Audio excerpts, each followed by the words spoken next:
Bueno, gracias. Estamos aquí de nuevo, señores. Qué programa tan bueno. Me parece bien. Parece bien. ¿Parece viernes? Sí. Mire, señores, obviamente hoy hay que hacer un comentario con respecto a una figura que yo pienso que ha trascendido frontera, que es la figura de Pepe Mujica, de José Mujica, expresidente de Uruguay entre el 2010 y el 2015. Ganó las elecciones en el 2009, pero antes de eso tenemos que pasar por la vida de un ser humano que vivió en la tierra, que hizo muchos aportes. Por eso que yo entiendo que hay seres humanos superiores. Y ese fue un ser humano. Y ese sí fue un ser humano superior. Entonces, Juan, una pregunta, aprovecharte, porque a ti hay que aprovecharte. Y ese tipo de hombre, ¿cada qué tiempo nace? Como él, como Gandhi, como, por ejemplo, Mandela, como Martin Luther King. Decía Bolívar que hombres como eso nacen cada 100 años. No joda, cónchale. Cuando despierte un pueblo. Entonces yo pienso que él es ese hombre, de esos tipos de hombres, que pasaron por la vida en la tierra, que vivieron y que dejaron un legado. Dejaron un legado y ese legado será para siempre.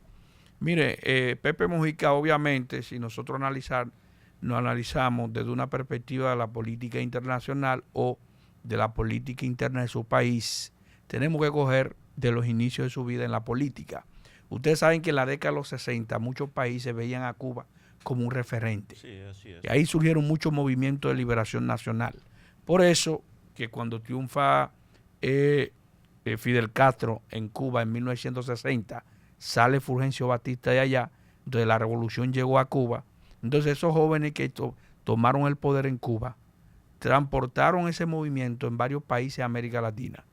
En Argentina estaban los montoneros, en Perú estaba Sendero Luminoso, en Uruguay estaba el Movimiento de Liberación Nacional, Tupamaro, el Frente Sandinista estaba en Nicaragua, el grupo de Farabundo Martí de Liberación Nacional estaba en El Salvador y estaban los campesinos radicales en Bolivia. Pero el Movimiento de Liberación surge en el año 1963, el Movimiento de Liberación de los Tupamaros, donde Mujica era una figura clave. No obstante a eso, Uruguay vivía una dictadura de partido, porque Uruguay se alternaba en el poder el Partido Nacional y el Partido Colorado, Partido Rojo de Uruguay. Mucha gente no sabe que en América Latina el partido que más ha gobernado no es el PRI, el Partido Colorado de Uruguay. Gobernó en un periodo de manera ininterrumpida 92 años. ¿Qué? 92 Pues mira, yo estaba equivocado, hermano, porque yo pensaba que era el PRI. no es el PRI. Ay, Dios mío, el PRI de México. Es el Partido Colorado de Uruguay. Ay, Dios. Gobernó 92 años de manera ininterrumpida.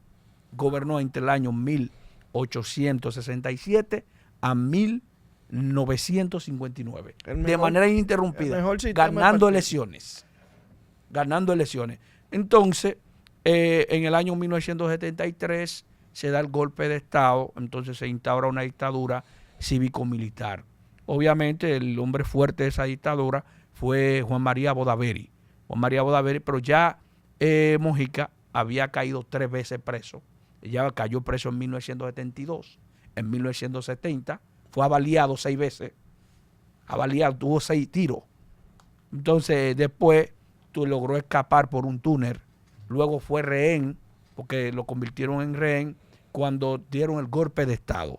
Entonces después cayó preso en medio de la dictadura en 1975 y después lograron entonces liberarlo cuando se dio la apertura democrática en el año 1985, que regresa a la democracia ganando el mismo Partido Colorado con Julio María Sanguinetti.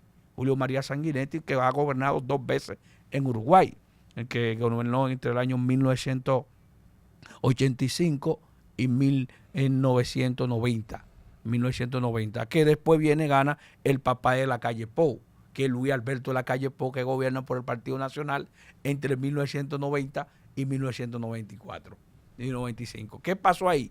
Bueno, es que él le gana al mismo Partido Colorado. Después Julio María Sanguinetti volvió de nuevo, 1995-2000. Después volvió Valle, De ahí en 1990, por primera vez, cuando ellos salen de la cárcel, los grupos de izquierda, ¿qué hace Mojica? Ellos forman el Frente Amplio con grupos y sectores sociales que lo apoyan. Ellos llegan por primera vez a la presidencia. ¿Con quién? Con Tabaré Vázquez, un médico brillante, neurocirujano, y en ese gobierno Mojica llegó a ser ministro de Ganadería y de Pesca y Agricultura, que había sido diputado anteriormente. Entonces, ¿qué pasó? En el 2009 ganó la precandidatura del partido Frente Amplio y ganó las elecciones al Partido Nacional, que era el partido que es el partido de Luis Alberto Lacalle Pou, y que es su padre, y le gana al papá de Lacalle Pou las elecciones del 2009, que intentó volver a ser presidente de Uruguay. Entonces fue un gobierno, como dijo Heiser al principio, que tuvo muchas luces, porque podemos decir que la legalización del cannabis, eso fue uno de los grandes aportes que hizo, la despenalización del aborto, también fue en su gobierno. La economía en un entorno internacional tuvo crecimiento, creció 5.4%, disminuyó el desempleo, llegó a su nivel más bajo. Obviamente se disparó el déficit fiscal, como es normal, porque son gobiernos que apelan a reformas sociales. Entonces tuvo muchos mecanismos de asistencia sociales, pero disminuyó la pobreza. Y dijo que uno de los grandes problemas que él entiende que tiene la humanidad es la pobreza, que hay que erradicarla. Entonces, fue un ser humano que hizo muchos aportes. El actual presidente, Yamandu Orsi, es un pupilo de él. Ganó la primaria del partido Frente Amplio gracias a Mojica y hoy es el presidente del país. Además, el partido Frente Amplio sacó la mayor cantidad de escaños en la Cámara Alta que nunca ha sido. Es decir, nunca ha visto. ¿Por qué? Bueno, porque anteriormente había sacado mayoría, pero no así. Entonces ganó la mayoría de los escaños ahora en las pasadas elecciones, pero también tú tenías un Mojica promoviendo ese partido, porque es un referente en América Latina. Cuando él ganó, estaba Lula en Brasil, Hugo Chávez en Venezuela, Rafael Correa en Ecuador, Cristina Fernández de Kirchner, que sustituyó a su esposo, al señor Ernesto Kirchner. Era una ola de que la izquierda estaba ganando. Evo Morales, Bolivia. Correcto, hizo reformas sociales importantes, tanto para Uruguay y para los países que hacen frontera, como el caso de Argentina, porque se hicieron muchos acuerdos, como el acuerdo de Mercosur, que se mejoraron muchos puntos ahí. De manera que yo entiendo que la presidencia de Pepe Mojica no solamente que hizo aporte para Uruguay, sino hizo aporte para el mundo.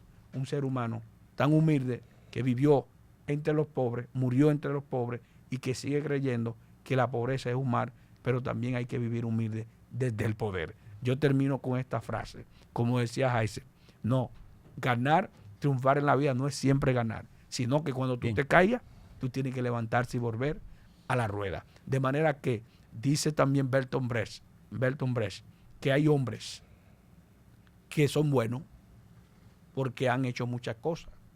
Hay otros que son mejores, pero hay algunos que trascienden porque son imprescindibles. Creo que Pepe Mojica es un ser humano imprescindible. Excelente. Panorama FM 96.1